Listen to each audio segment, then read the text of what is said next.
And ousted President Maduro and his wife are now in Manhattan ahead of today's court appearance. Earlier this morning, the two were transferred from a Brooklyn jail to the courthouse where they're set to face federal drug trafficking charges. Chief investigative correspondent Aaron Katersky and ABC News legal contributor James Sample are here with more on their arraignment. Aaron, you're there outside the courthouse. How's this expected to play out today?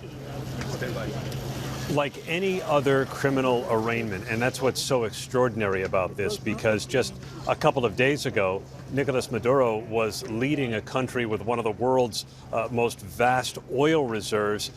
Today, he begins his new life as just another criminal defendant facing drug charges here in Manhattan.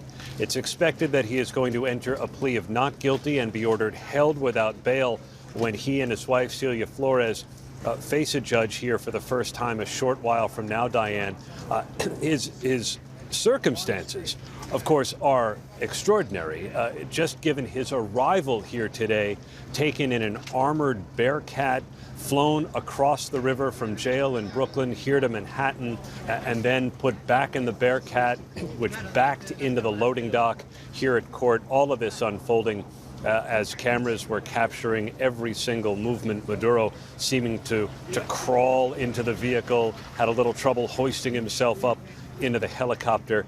But now he begins what is expected to be a rather mundane life as a criminal defendant facing drug charges.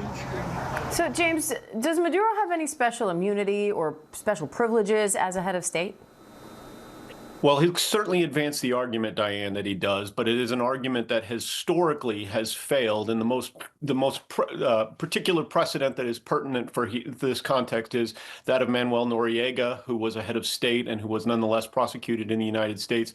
The idea is that the United States has historically asserted the power, the jurisdiction, to prosecute heads of state, and that those heads of state, particularly when the United States government perceives those heads of state as illegitimate, which is certainly the case with Maduro, that the head of state immunity that might otherwise apply does not apply. Now, international law disagrees with some of those conclusions, but it's not clear that the U.S. courts will agree with that. And I think Aaron's statement there was actually quite powerful when he described the circumstances as being just like that of any other criminal defendant. I think that is that's a powerful description for what you're going to see today, what is going to transpire today.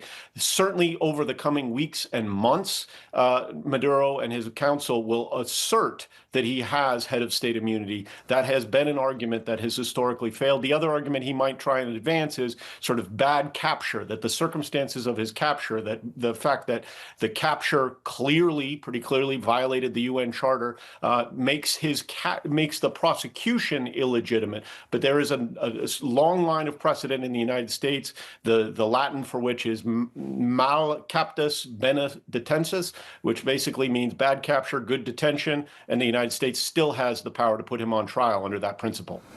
And Aaron, Maduro's wife, Celia Flores, is also facing charges. What's her alleged role in all of this? So she and her husband are both accused in a rather associative fashion as part of a 25-year narco-terrorism conspiracy. The indictment alleges crimes that go back to 1999, many of them carried out allegedly by Maduro's allies. But Maduro, federal prosecutors say, sat atop this conspiracy, and his wife, Celia Flores, was right there with him. The indictment is a little bit thin on specific allegations. Maduro is alleged to have done this thing at this time. Many of the specific acts and the collusion that prosecutors say occurred with violent drug traffickers in Colombia and Mexico was formally done by others.